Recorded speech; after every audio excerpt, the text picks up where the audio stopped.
Selamat sore pemirsa, bertemu lagi kita dengan Rumah Budaya Tembi bersama perwara.com dalam acara Bincang-Bincang Santai dengan tema media dan pariwisata.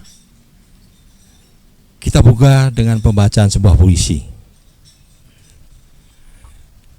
Ayahku berusia 81 tahun. Kini ayahku berusia 81 tahun. Selama hidup tak berpesta ulang tahun, tapi cintanya pada istri sampai ubun-ubun. Kini tak lagi kerja karena pensiun. Meski usia ayah sudah meninggi, tiap hari masih jalan-jalan pagi. Walau tak lagi ditemani istri, tapi cintanya pada istri tak bertepi. Kini usia ayahku 81. Adik dan kakaknya sudah pada berlalu, tapi hidupnya merasa bahagia, walau dijalani dengan sederhana. Kini usia ayahku 81. Tak lagi tinggal bersama 4 putra, tapi tak lupa bersapa dengan HP-nya. Dan tak lupa berdoa untuk cucu. Februari 2012.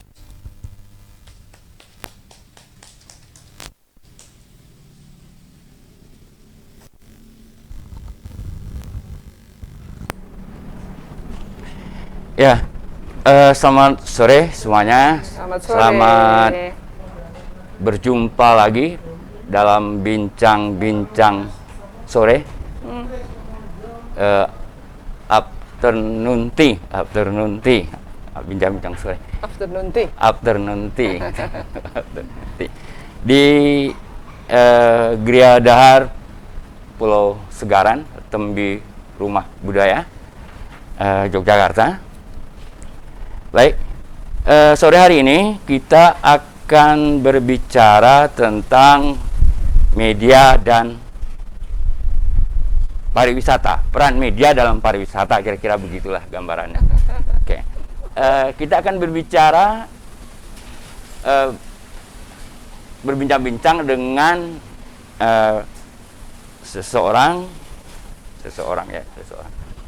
yang selama ini aktivitasnya lebih banyak di dunia jurnalistik, ya. Mbak Esti Susilarti, ya. Atau kalau mau lengkap, Dokter Anda Esti Susilarti, Magister Pendidikan, gitu. Ya, pendidikan. Oh, Magister Pariwisata juga. Oke. Baik, beliau ini hampir begitu lulus kuliah, sepanjang hidupnya disibukkan di dunia jurnalistik, yang kebetulan ketika di jurnalistik itu selalu menggeluti dunia yang berhubungan dengan pariwisata. Jadi beliau ini, Mbak Esti ini, selain jurnalis, pengamat, pengkaji, kira-kira gitu ya, pengamat, pengkaji, penyuka, dan lain-lain yang berhubungan dengan pariwisata.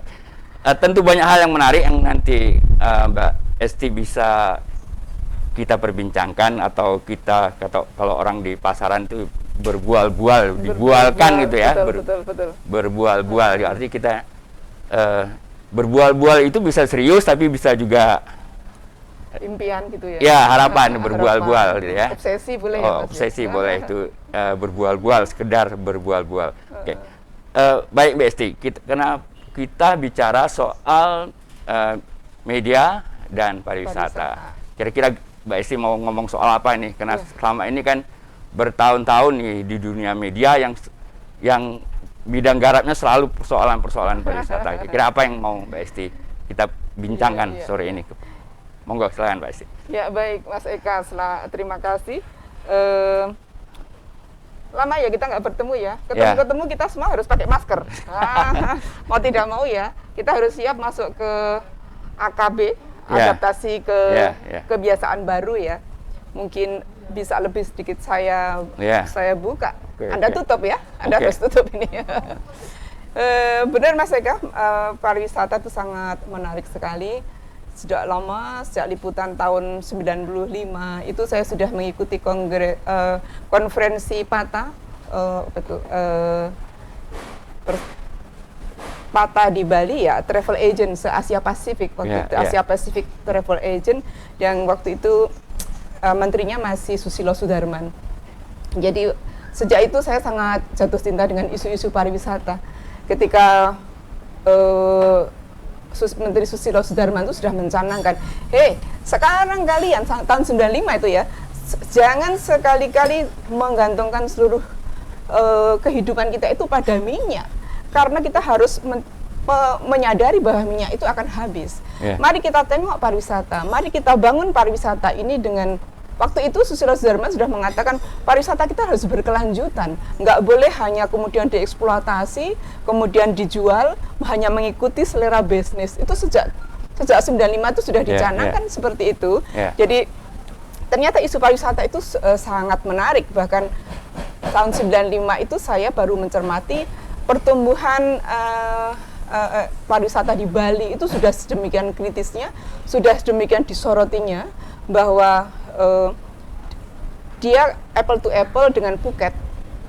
Di Phuket itu di suatu pulau sebesar Bali juga di Thailand. Itu yang di sana dibangun seolah-olah dibeli oleh orang asing, dan pulau itu sekarang berkembang sudah lagi tidak seperti Thailand gitu ya. Jangan sampai apa yang isu di Phuket ini dikopi oleh Bali, karena pada waktu itu wajah Bali itu sudah bukan Bali lagi gitu ya. Orang berbondong-bondong ke sana dengan segala kemewahannya, luxury-nya, dan juga budaya di Bali itu waktu itu tinggal polesan-polesan kecil aja. Kalaupun ada tari kecak ya sudah tari kecak yang sifatnya industri begitu, bukan lagi yang full begitu. Nah, saya baru menyadari juga bahwa pariwisata ini memang masa depan Indonesia sebagai industri. Waktu itu sudah dicanangkan pariwisata adalah emas merah, Mas Eka. Jadi betapa bernilainya emas, tapi ini emas merah yang harus selalu digarap bagaimana dengan kebijakan-kebijakan pembangunan pariwisatanya. Itu tahun 95? 95 ya? Jadi pada waktu itu kita masih sangat jaya dengan dengan minyak yang seolah-olah lebih baik. Terus meskipun pada waktu itu saya masih mencoba hanya liputan sekedar pariwisata hore-hore. Yang saya maksud pariwisata hore-hore itu misalnya mengunjungi tempat wisata, kemudian kita tulis bagaimana destinasi yang itu kalau sana seringnya di mana. Belum terlihat bahwa isu-isu pariwisata itu sebenarnya sangat-sangat serius, seperti halnya isu-isu budaya, isu-isu ekonomi, bahkan juga isu lingkungan. Waktu itu memang belum muncul gitu ya. Baru kalau membangun di hotel di Bali tidak boleh melebihi tinggi pohon kelapa pada waktu itu ya. Sekarang kan sudah lebih detail lagi karena pihak legislatif juga sudah membentengi dengan perundang-undangan begitu. Nah, dalam konsistensi dan komitmen saya kepada dunia pariwisata, ya kemudian baru beberapa tahun ini saya sangat serius dan sangat terbelalak betapa industri pariwisata ini kalau tidak kita kawal melalui media itu memang benar-benar akan sangat meliar dalam tanda kutip ya, akan sangat meliar. Orang akan menjual demikian aja tanah misalnya untuk dibangun resort, yang akhirnya pemiliknya nanti akan tersingkir entah kemana. Mungkin dalam suatu resort itu nanti si pemilik tanah itu hanya kebagian jadi tukang sapu, itu sudah sangat lumayan. Jadi biasanya sudah masuk sampai artinya wilayah itu kan artinya wilayah yang tidak mudah juga untuk diketahui oleh banyak orang gitu ya, artinya ya. Iya. Artinya tidak diketahui, mungkin tidak disadari banyak orang. Tidak disadari banyak orang ya. Terlalu terpana dengan jargon-jargon bahwa pariwisata akan mensejahterakan. Siapa dong yang akan sejahtera gitu ya? Saya melihat baru pemilik modal saja ya. Atau pemain-pemain besar, pemain lama di jaringan restoran dan hotel itu yang akan sejahtera gitu. Nah, sepertinya kritik-kritik ataupun kawalan-kawalan dari media ini kok terrespons begitu ya secara secara nasional gitu terrespons oleh menteri. Sepertinya menteri yang kemarin Pak Yahya ya, saya lupa, Pak Yahya. Pak Yahya itu yang kemudian menggulirkan suatu kebijakan bahwa pembangunan pariwisata itu disanggah oleh lima pilar. Yang kemudian dipublikasikan atau diketahui banyak umum. Di gampangnya itu ada rumusnya begini Mas Eka, ABCGM. ABCGM. Jadi pembangunan pariwisata itu harus lebih dulu dikaji oleh akademisi. Setiap akan hal baru harus akademisi, atau pelaku pariwisata itu harus disertifikasi oleh akademisi. Pastinya yang bisa mensertifikasi mereka yang punya ilmu toh, bukan kemudian asal nunjuk kamu saudaraku kemudian tak sertifikasi bahwa kamu mampu. Pastinya tidak seperti itu. Mereka punya standar-standar ISO misalnya yang itu tidak akan sedemikian mudah diberikan. Jadi sudah mulai untuk mendapatkan sertifikasi itu misalnya ada pelatihan, ada praktek dan lainnya, dan ini pastinya akan membuat dunia pariwisata kita akan menjadi lebih bagus ya, tidak asal-asalan. Kemudian yang B, pariwisata itu tidak akan bisa lepas dari aspek bisnis atau industri. Industri pariwisata yang di Indonesia, di dunia industri pariwisata di Asia Tenggara itu nomor se-Asia itu nomor 3, tapi kalau se-Asia kita nomor 1, tapi kalau untuk dunia kemajuannya itu nomor 9. Indonesia. Luar biasa, Indonesia. Kalau nomor 1 di tingkat ASEAN. Nomor 3 tingkat Asia. Iya. Terus nomor 9 di tingkat dunia. Kemajuannya dari pembangunannya, kemudian dari bagaimana bisa mengundang orang datang. Artinya kita lebih unggul dari Thailand gitu ya. Dari ASEAN ya, kan Thailand di ASEAN. Iya. Karena kita jauh lebih beragam dari Thailand. Thailand secara keseluruhan ya,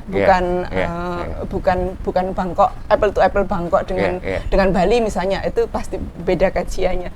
Itu yang B ya, bisnis ya. Yang C adalah community based tourism atau komunitas. Jadi Indonesia ini mengutamakan komunitas-komunitas untuk kemudian dari bawah tumbuh ke atas mengelola pariwisata. Jadi bukan top down, ada juga, tapi lebih diutamakan komunitas masyarakat Bantul misalnya akan tumbuh banyak sekali kan kita sekarang dari masyarakat Bantul yang tumbuh menghadirkan destinasi pariwisata yang justru itulah yang sebenarnya tetesan-tetesan industri pariwisata itu benar-benar bisa meresap sampai grassroots gitu Mas Eka. Jadi itu yang diutamakan. Jadi monggo sekarang masyarakat kalau memang merasa memiliki kepedulian atau bersama, mari kita membuat suatu tujuan wisata baru, muncul desa wisata desa wisata. Nah, itu justru yang akan di backup oleh pemerintah sebagai pilar ketiga dari industri pariwisata di Indonesia.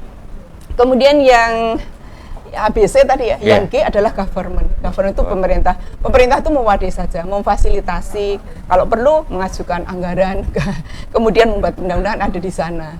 Nah, yang kelima ini Mas, itu M adalah media. Sudah sangat disadari bahwa memang ABCGM ini yang kemudian dirumuskan dalam kebijakan pentahelix pariwisata, pariwisata, gitu. Karena jadi sangat berperan toh kalau kemarin kita hanya liputan-liputan saja sesuka-sukanya ya. Tapi sekarang kita ternyata masuk dalam instrumen tegaknya pembangunan pariwisata di Indonesia. Artinya begini, karena media kan sudah dilibatkan di dalam program kerja atau apa istilahnya apa itu? Kebijakan Pak. Dalam kebijakan pariwisata. Pemerintah terhadap penanganan pariwisata di tanah air gitu ya. Ada media mungkin nomor 1 akademi untuk landasan Walau kita tidak tahu persis sejauh mana perjalanannya ya. Betul. Akademi, tapi kita bicara langsung langsung masuk yang ke media karena itu mungkin bahasan kita. Baik. Kalau menurut Mbak Esti gitu, sejauh ini kira-kira seperti apa gambaran kira-kira media harus berperan dalam kalau ingin supaya pariwisata kita itu hebat betul, nah itu peran media. Apakah sekedar tadi kayak kata Mbak Esti, sekadar liputan hore, liputan hore, jalan-jalan kemana gitu betul, ya, betul. Kemudian apa, oh bagus, ini bagus misalnya gitu, atau seperti apa gitu misalnya kita tetap ya pada aspek jurnalisme kita ya. Jurnalis kemudian jurnalisme itu kan sebenarnya ismenya ini kan bukan tempelan ya Mas, Mas ya, karena jurnalisme itu menyiratkan suatu tindakan intelektual begitu ya. Jadi bukan asal-asalan. Kita tetap ada koridor etik jurnalisme di mana kita harus selalu pada patokan fakta begitu ya. Harus pada patokan fakta. Kita harus tetap sebagai kontrol, kita juga mengawal. Tetapi bagaimana semuanya itu bisa berjalan dengan sangat etis ketika kita harus menghadapi kenyataan juga bahwa dunia pariwisata itu sangat rentan pada pemberitaan. Sedikit diberitakan misalnya di kawasan ini ada yang terkena AIDS misalnya, itu pasti semuanya akan hancur ya. Atau terjadi kriminalisasi lainnya, kriminal yang lainnya. Ini sangat-sangat rentan sehingga dampak dari pemberitaan itu sangat sensitif sehingga bisa saja menumbangkan semua brand atau citra yang selama ini sudah dibangun. Sementara dunia pariwisata sendiri bagaimana dia bisa naik sangat tergantung pada persoalan promosi, soal marketing, dan pastinya itu akan mengarah ke brandingnya. Oleh karena itu dunia pariwisata itu memang sangat rajin membuat brand-brandnya begitu. Nah, menurut saya memang kemudian kita kembali ke teori ini ya Mas, nggak apa-apa ya Mas ya. Teori-teori yang selama ini kita pakai itu ya mari kita pakai lagi gitu, karena bedanya penulis umum atau penulis mandiri dengan jurnalis itu kalau di jurnalisme kan kita harus selalu ada koridor etikanya dan tidak bisa melesat seperti apa yang kita mau gitu ya. Apalagi nanti kalau media mainstream pasti akan lebih ketat lagi begitu. Jadi kita ingat teori pada sekian tahun yang lalu, meskipun abad lalu gitu ya, sudah tahun 1900 sekian. Kalau saya melihatnya dari teorinya pers Pancasila dari Pak Wonohito yang kemudian juga dikembangkan oleh Pak Yakub Utama dari Kompas, tentang paling basic Mas, freedom from. Freedom from. Pemberitaan itu harus bebas dari apa? Dari tekanan gitu. Kalau zaman lalu freedom from ini lahir dari kita harus bebas dari tekanan penjajah misalnya. Bebas dari tekanan rezim misalnya. Nah, kita sekarang juga harus bebas dari tekanan-tekanan yang sekiranya akan membuat atau membelokkan pemberitaan-pemberitaan kita, media kita itu menjadi ke arah yang mengingkari fakta, begitu. Yang satunya lagi adalah freedom for, bebas untuk apa? Kalau selama ini kita memahami freedom for, bebas untuk memberitakan apa saja.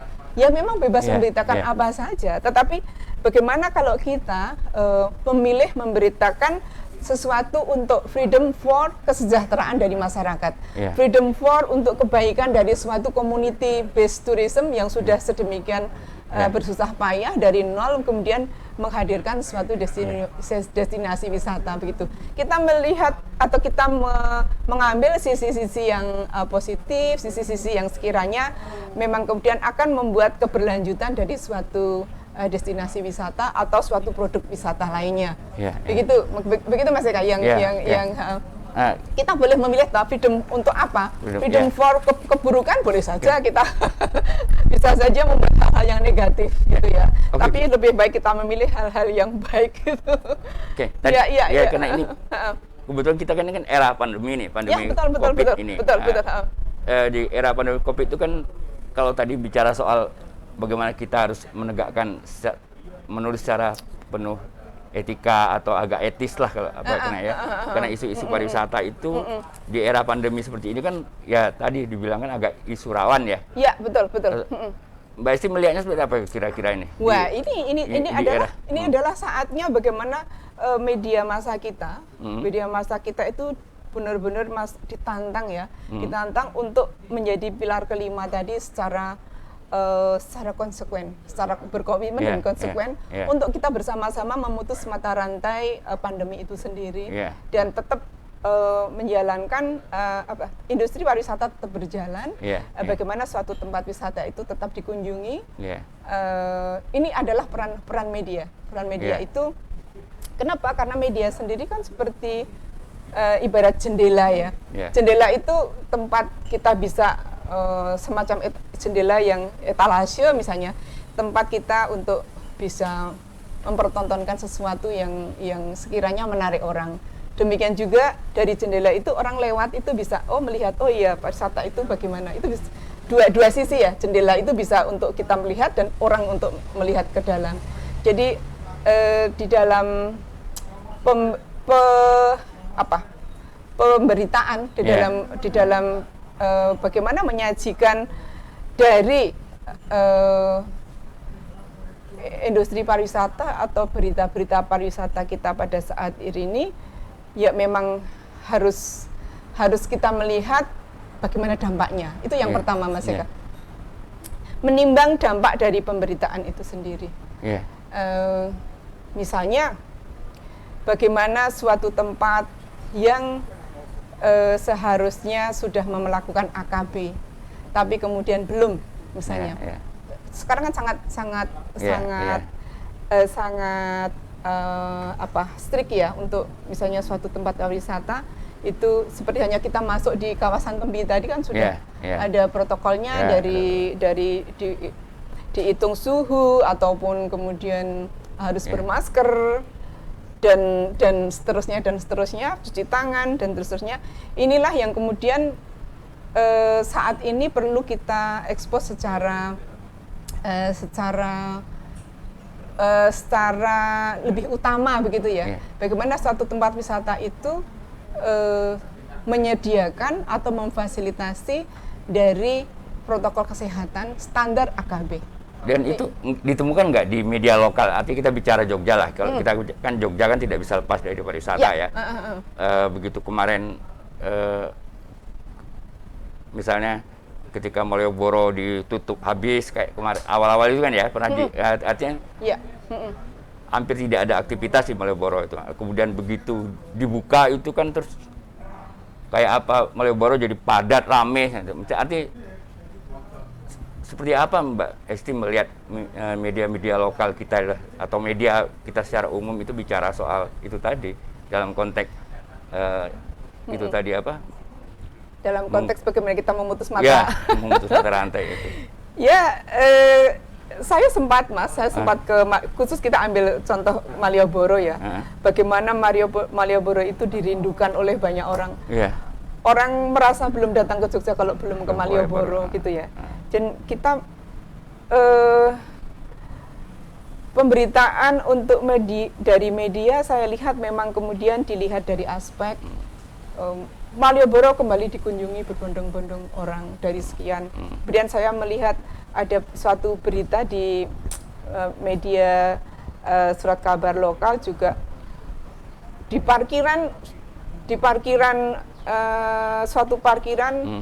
suatu parkiran di kawasan Malioboro nyaris tak ada plat AB.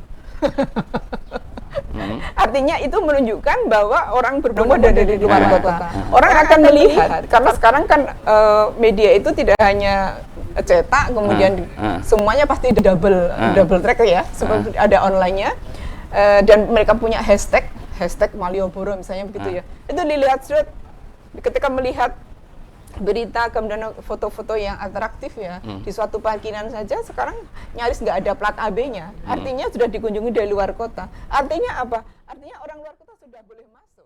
Artinya Jogja sudah sangat aman untuk orang luar kota. Meskipun baru dari daerah sekitar ya yang pastinya bisa bermobil gitu ya. Nah, minggu berikutnya ketika suatu long weekend di bulan Agustus ya. luar biasa. Iya. Itu Jogja seperti tumpah ruah di sini, bahkan kemudian media juga dengan bangga mengekspos bahwa long weekend ini yang estimasinya hanya sampai 20.000 sekian, itu nyaris 60.000. Nyaris 60.000 gitu. Itu artinya gini, cara-cara pemberitaan seperti itu kan semestinya tidak kan ya? Tidak seperti itu sebetulnya. Kalau menurut Mbak Esti gimana? Itu memang suatu fakta ya, fakta, Mas. ya artinya Faktanya mungkin seperti itu. Faktanya. Fakta seperti itu, tapi enggak, tapi kan itu kan fakta memilih ya, artinya kan itu betul, membingkai betul. itu artinya media kan kecenderungannya kan ada persoalan, dia ambil sisi mana yang dia bingkai, kita berangkat dari sini. Ya. Padahal mungkin ada bingkai lain yang saya kira bisa bicara agak lebih positif nilainya dibanding bingkai ambil sisi yang ini mungkin itu ya. Ya, memang begitu. Jadi kalau yang disampaikan Mas Eka tadi, saya lebih cenderung begini. Sekarang industri pariwisata itu masih terkena sindrom lama, yaitu semakin dikunjungi orang semakin baik. Dulu kan ukurannya destinasi wisata dikunjungi, semakin tinggi wisatawan hadir itu akan menjadi target gitu ya. Inilah yang kemudian bahwa pada musim pandemi seperti ini bukan lagi kuantitas yang disasar, tetapi bagaimana kualitas wisatawan itu mendatangi suatu tempat wisata, misalnya Jogja. Bagaimana kualitas wisatawannya di hari kemarin itu diartikan hanya datang sekian, tapi kemudian orangnya hanya 5, tapi belanjanya banyak sekali. Nah, itu dinilai sebagai kualitas wisatawan. Padahal kualitas wisatawan itu sekarang juga perilakunya, Mas. Bagaimana dia tetap menjaga kesehatan di tempat dia datang, bagaimana dia bisa memelihara lingkungan, bagaimana dia menjaga hal-hal lain yang seharusnya memang harus dijaga, seperti misalnya kesopanan santunan, etika sesuai dengan budaya setempat, begitu. Jadi tentang semakin banyak sindrom, saya melihatnya sebagai sindrom bahwa semakin banyak dikunjungi itu artinya daerah wisatawan itu semakin sukses. Inilah yang sekarang harusnya diubah. Bagaimana mengubahnya? Media yang kemudian seharusnya sensitif untuk bagaimana mulai memberikan tonggak-tonggak baru, nilai-nilai pariwisata itu memang sekarang harus AKB, harus berubah gitu. Saya begitu melihat banyak bus berjajar-jajar datang itu, kalau dulu pasti ini bahagia sekali ya, tapi sekarang saya makin deg-degan, jangan-jangan ada klaster baru. Bahkan berbondong-bondong, berjajar-jajar gitu ya. Ya memang kita melihat sepertinya Malioboro itu hidup lagi. Tapi ini perspektif lama. Jadi mari kita bersama-sama untuk memberikan pemahaman-pemahaman baru bahwa AKB, adaptasi kebiasaan baru ini juga harusnya juga mulai masuk ke dalam aspek-aspek teori-teori baru tentang pemberitaan tentang pariwisata, begitu, Mas. Mungkin itu yang belum yang belum banyak dipahami oleh teman-teman jurnalis mungkin ya. Iya. Sepertinya memang perlu, memang belum begitu disadari begitu. Karena memang hal baru dan bagaimana toh ini merupakan salah satu tantangan profesi kita sebagai jurnalis juga. Masih jurnalis tuh, Mas? Jurnalis itu nggak ada hentinya ya. Jurnalis itu sepanjang masa. Oke, kita jeda dulu, Mbak Esti. Oke, jeda yang pertama.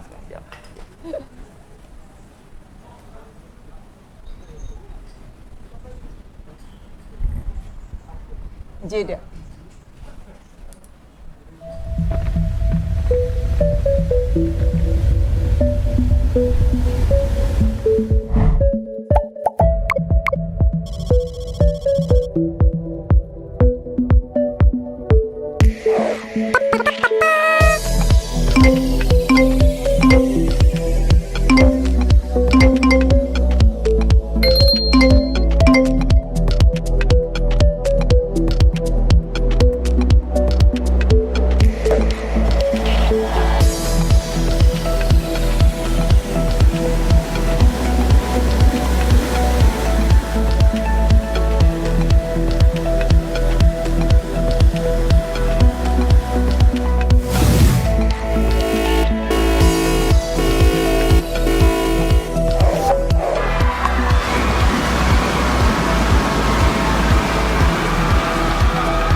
Ya, kita lanjutkan lagi Mbak Esti. Iya, kita bincang-bincang lagi.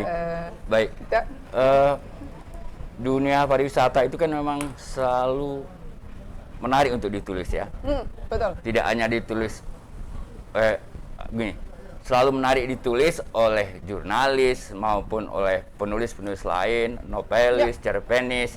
Cuma yang membedakan jurnalis sama novelis, cerpenis itu kan pada persoalan fakta ya. Iya. Artinya kalau jurnalis, cerpenis itu kan mereka bisa berangkat dari hal-hal yang di luar fakta, bisa fiktif. Tapi kalau jurnalis kan harus tetap setia pada fakta. Artinya dalam konteks pariwisata ini bisa jadi banyak hal yang karena tadi Mbak Esti bilang isu pariwisata itu kan selalu rawan ya. Pariwisata itu selalu rawan dalam isu-isu yang katakanlah ada tadi misalnya dalam satu wilayah pariwisata tiba-tiba berkembang, padahal mungkin cuma penyakit kecil gitu ya, tapi kemudian kalau media mengembangkannya jadi isu penyakit luar biasa, itu kan betul.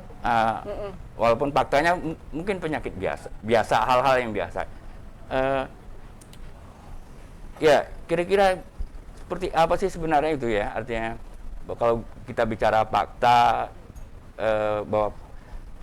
bahwa jurnalis itu kan selama ini harus selalu bekerja dengan berangkat dari fakta, maka secara etika mereka tidak boleh menutupi fakta. Tapi kemudian dalam dunia pariwisata itu saya kira banyak juga fakta yang harus jangan bilang dimanipulasi ya. Iya itu. Nah, fakta harus bagaimana ini ya? kiranya? Fakta adalah fakta. Iya. Fakta harus bagaimana wartawan bukan bermain tapi masuk ke wilayah yang seperti itu. Iya. Fakta kemudian harus diverifikasi, kemudian harus diklarifikasi ya. Itu jelas tiga jurus yang kita sendiri nggak boleh ditawar. Ada fakta, apakah sudah diklarifikasi atau belum, atau sudah dikonfirmasi atau belum, diklarifikasi belum. Kalau memang betul, ya memang kemudian memang harus diberitakan, Mas, harus diberitakan. Cuma tadi kembali kepada teori freedom for tadi ya, freedom for konflik, freedom for kebingungan masyarakat, atau freedom for the misalnya untuk kembali menenangkan, untuk memberikan isu-isu alternatif atau solutif misalnya. Ini bukan ikut-ikutan Butejo loh ya, solutif ya. Tapi kita memang harus memberikan solutif. Atau di dalam dunia pemberitaan itu ada kalau dalam teknik atau teori menulis itu bagaimana kita membuat framing ya, bagaimana kita memframing suatu berita, bagaimana kita mengambil angle dari berita itu. Saya kok senang dengan teori manufacturing hope. Hope itu suatu harapan gitu ya. Jadi bagaimana kita memanage kata-kata kita, kalimat kita, kemudian pastinya juga dengan menghadirkan narasumber ya. Yang itu adalah solusi, yang itu adalah kemudian memberikan harapan bahwa jika saya mengikuti solusi di dalam tulisan ini dan itu semuanya akan baik-baik saja, semuanya akan selesai, kemudian kita akan menjadi lebih baik untuk berangkat untuk memulai pijakan baru yang lebih positif, begitu Mas Eka. Jadi memang pena Anda itu tajam sekali untuk mau ke kanan atau ke kiri atau ke tengah begitu. Itu kan tadi persoalan yang ideal ya Mbak ya. Artinya fakta itu kan artinya kalau kita bicara secara yang ideal itu tentang kerja jurnalis itu kan seperti itu. Kira-kira yang tidak ideal itu seringkali banyak yang tidak ideal ya. Nah, itu kan ya artinya karena tadi apalagi kalau bicara framing bingkai itu kan kadang kan dibingkai dengan kepentingannya sendiri juga artinya Kalau yang banyak saya lihat begini Mas, jadi ketika wartawan itu sudah wartawan dalam artian adalah seorang reporter yang present kepada narasumber, kepada on the spot begitu ya, itu kebanyakan mereka meragukan sensitivitasnya ya. Tapi giliran sensitivitas dari wartawan itu sudah beneran gitu ya. Bagaimana membuat manufacturing hope itu memberikan tulisan-tulisan yang sekiranya memberikan harapan-harapan menenangkan gitu ya.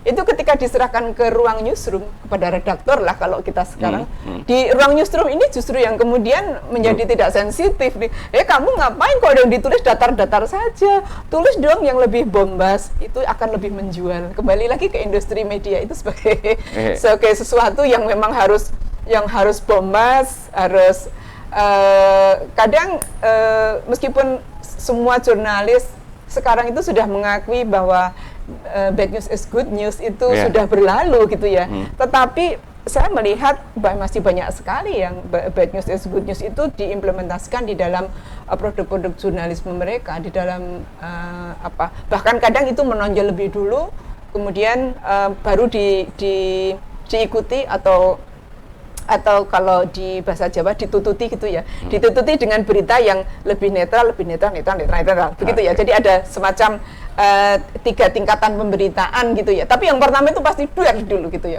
pasti dare dulu, habis itu memang kemudian ada semacam excuse atau explanation bahwa yang disampaikan itu tidak sebenarnya benar, tapi bahwa ada sedikit saya katakan justru itu bukan passion tapi semacam nafsu gitu ya. Nafsu untuk selalu membuat bombas, nafsu untuk selalu rating tinggi bagi yang bagi yang berkiprah di dunia klik gitu ya.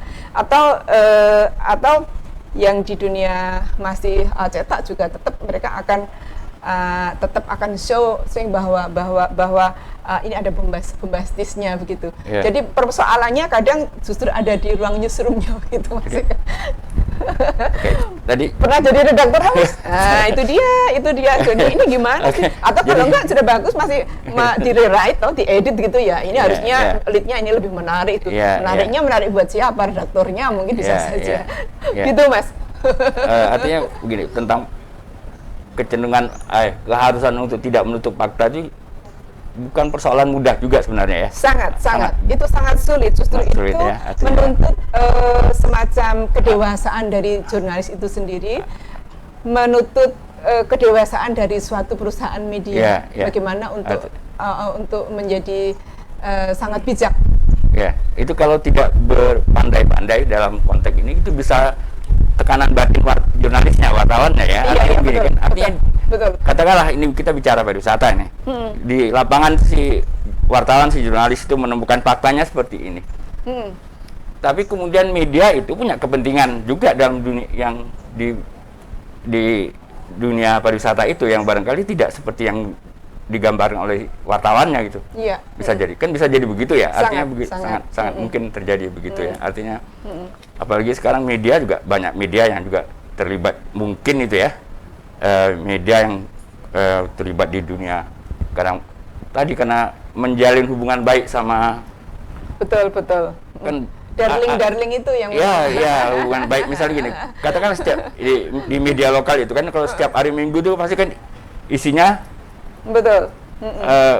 Misalnya katakanlah halaman kuliner itu kan luar biasa, itu kan bagian dari konteks hubungannya ke pariwisata juga sekarang kan. Iya. Ya seperti itu kan padahal mungkin faktanya tidak seperti apa yang sedang di iklan sebagus itu, mungkin seperti itu kan, tapi betul.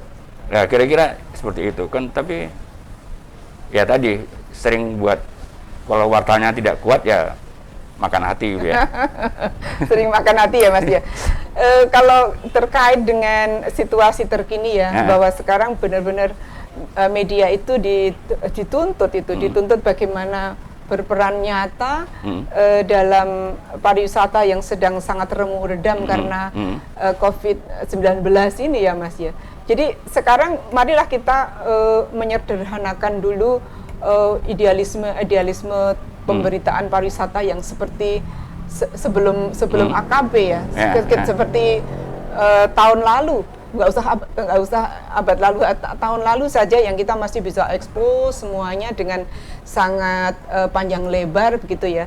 Marilah sekarang kita mencoba membuat liputan-liputan pariwisata sesuai dengan kapasitas media itu sebagai pilar kelima dari pembangunan pariwisata tadi.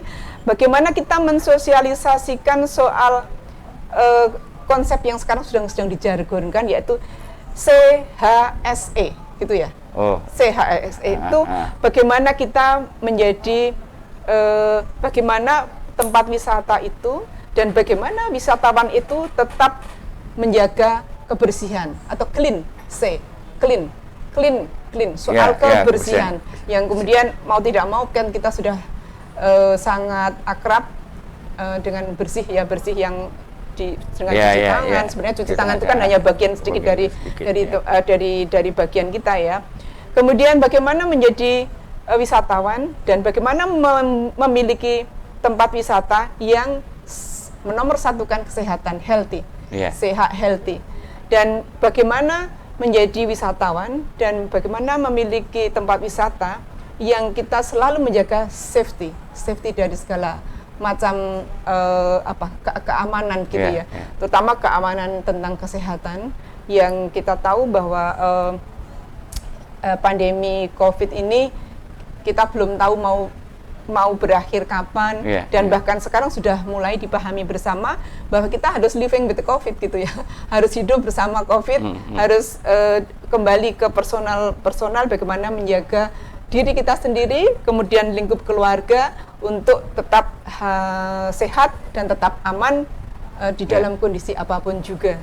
Begitu, dan juga bagaimana kita menjaga lingkungan hidup ini secara lingkungan hidup kita ini untuk tetap bisa dinikmati atau sustainable tourism kalau misalnya di dalam istilahnya itu tetap akan berlanjut sampai kapanpun juga dengan kondisi tetap baik.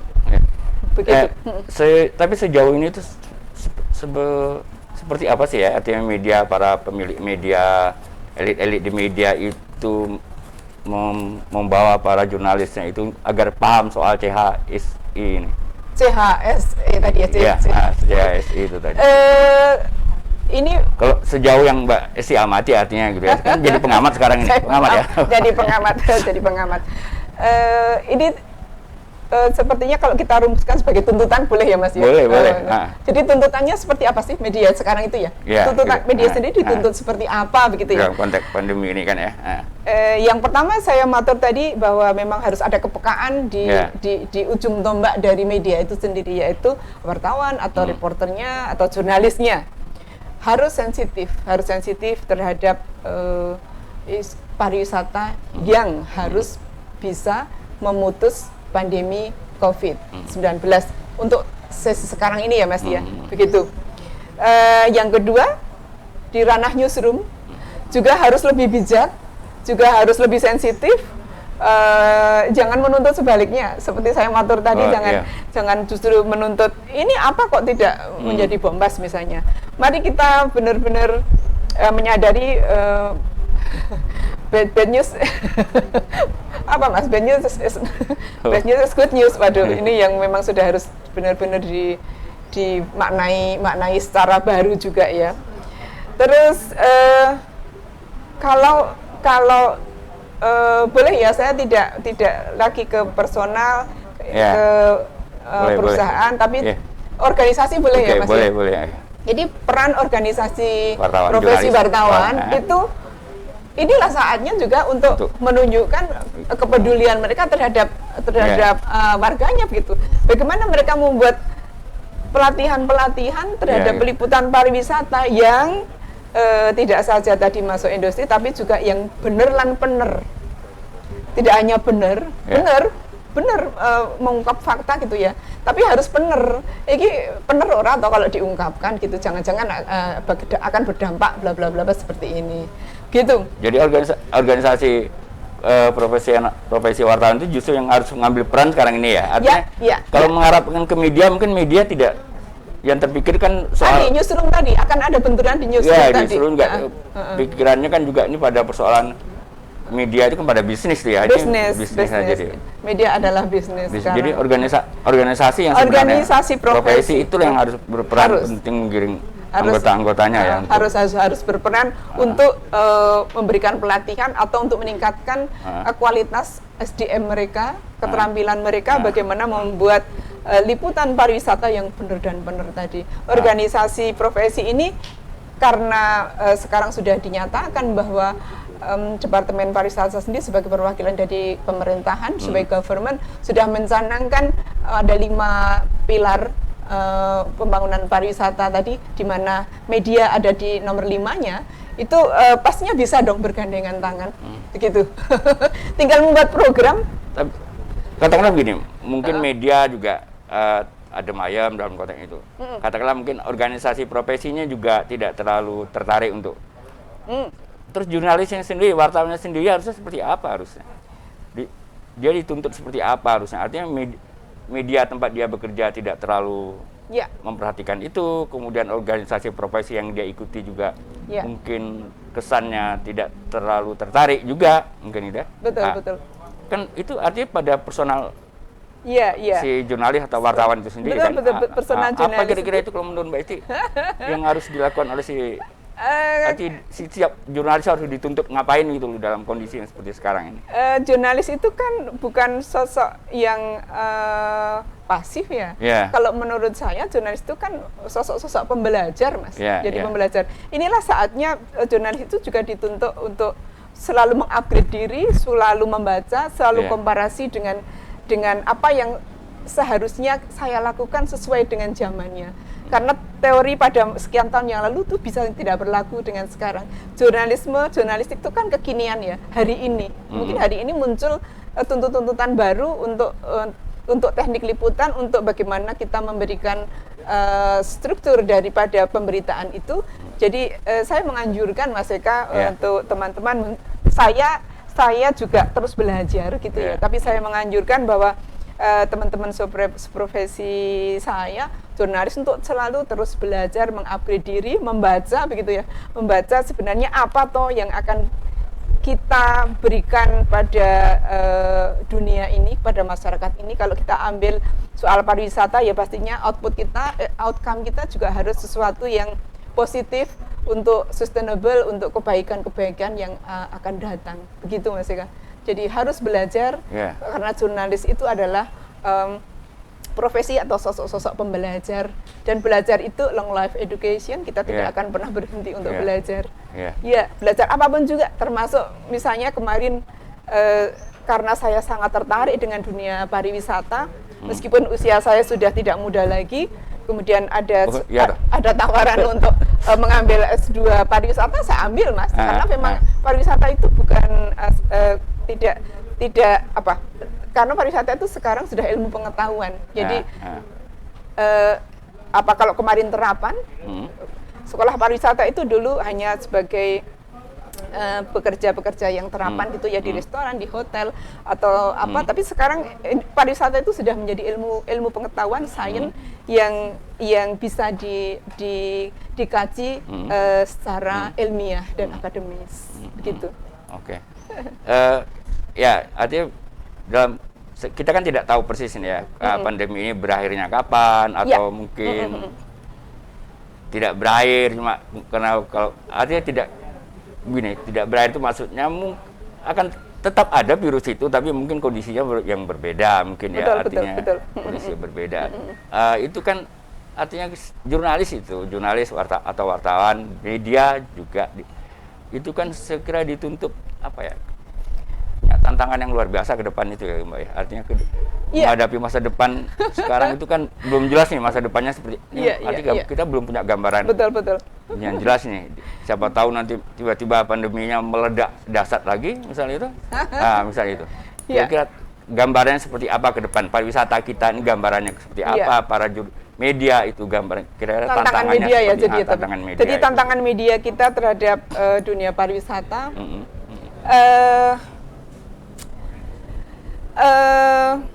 Saya teringat seorang penulis buku pariwisata namanya Livingstone ya. Itu sejak dekade lalu itu sudah memberikan arahan bahwa akan datang the fifth estate. Jadi ada datang lima kekuasaan baru, yaitu bernama medsos, media sosial. Seperti sekarang kita lihat ya, di mana memang mau tidak mau, suka tidak suka, kita akui bahwa medsos lebih rawan menyebar hoax ya daripada media mainstream begitu ya. Nah, sama di teori demokrasi itu ya, yang 3 pilar sebelumnya kan legislatif, yudikatif, eksekutif gitu ya. Kemudian yang keempat muncul media sebagai pilar keempat demokrasi ya. Sekarang yang kelima ini adalah media sosial, Mas. Media sosial ini yang sangat menantang media mainstream untuk memberikan pemberitaan sebagus-bagus mungkin. Artinya bagus itu bener tadi ya. Karena di sisi lain medsos itu juga memberikan koridor pemberitaan yang kemudian mungkin lebih menarik, tapi mungkin tidak benar, mungkin tidak benar. Mungkin benar tapi tidak benar. Mungkin sudah benar begitu, tapi kurang benar. Itu saja, Mas. Jadi tantangan dunia media kita di dalam hal pariwisata, khususnya kita mengawal untuk tegak kembali untuk melawan pandemi COVID ini. Tantangannya adalah bagaimana kita menjaga kualitas, bagaimana kita menjaga kepercayaan dari masyarakat itu bersaing dengan media sosial. Mari kita diskusikan lebih panjang tentang bagaimana media sosial. Pastinya begitu. Jadi saya hanya bisa memberikan gambaran bahwa mari kita tantangan kita adalah bersaing, berkompetisi dengan media sosial. Nah, kalau misalnya bagaimana kalau kita punya usulan merangkul media sosial itu agar juga merangkul dengan mesra. Artinya kita memberikan pemahaman bahwa memberikan pemberitaan juga harus beneran bener, meskipun itu di ranah personal. Nah, itu pastinya bukan kapasitas kita hanya sekedar usul gitu, Mas, kan? Tidak bisa untuk jabanin yang seperti itu. Oke. Kita nampaknya sudah bicara banyak, Mbak Esti. Walaupun sebenarnya belum banyak, tapi belum banyak hal sebenarnya kita ingin bicara pariwisata ini ya. Artinya bicara hubungan media dengan pariwisata ini, saya kira luas banget, banyak hal yang bisa kita bicarakan. Tapi kita mungkin bukan mungkin ya, memang kita selalu terbatas oleh waktu itu. Saya kira kalau ada hal kira-kira tambahan baru mungkin Mbak Esti untuk menutup pertemuan kita perbincangan kita sore hari ini, barangkali ada hal yang sebagai sebagai closing, kira-kira begitu. Closing, saya ingin mengajak teman-teman yang berprofesi di dunia media massa untuk ayo kita tengok dunia pariwisata kita, karena masa depan Indonesia adalah ada di pariwisata, bakal menjadi penyumbang devisa terbanyak. Mari kita involve di sana untuk mengawal dan juga menghadirkan bagaimana pariwisata itu sehat dan sustainable. Khusus selama musim memutus pandemi COVID-19 ini, mari kita mencoba menghadirkan liputan-liputan yang tetap menyemangati tumbuhnya kembali, bangkitnya kembali industri pariwisata, tetapi juga tetap menghadirkan wisatawan-wisatawan yang bertanggung jawab pada kesehatan diri sendiri, keluarga, dan kesehatan seluruh bangsa dan negara, dan mungkin kesehatan seluruh dunia ini. Karena persoalan COVID-19 adalah persoalan dunia, tidak hanya persoalan Indonesia, tidak hanya persoalan Yogyakarta saja. Begitu, Mas Ika. Oke. Terima kasih, Mbak Esti. Sama-sama. Ya, kita sudah berbincang 1 jam, sekitar 1 jaman ya, dari jam 3 tadi, jam 3. Tentang media dan pariwisata. Banyak hal yang mungkin para penonton, pemirsa, pendengar, atau yang tadi mendengarkan, memperhatikan apa yang sudah disampaikan oleh Mbak Esti Susilarti. Saya kira itu pertemuan bincang-bincang sore kita hari ini. Kemudian sampai jumpa pada bincang-bincang sore Selasa mendatang. Selamat sore, sampai jumpa. Terima kasih, Mbak.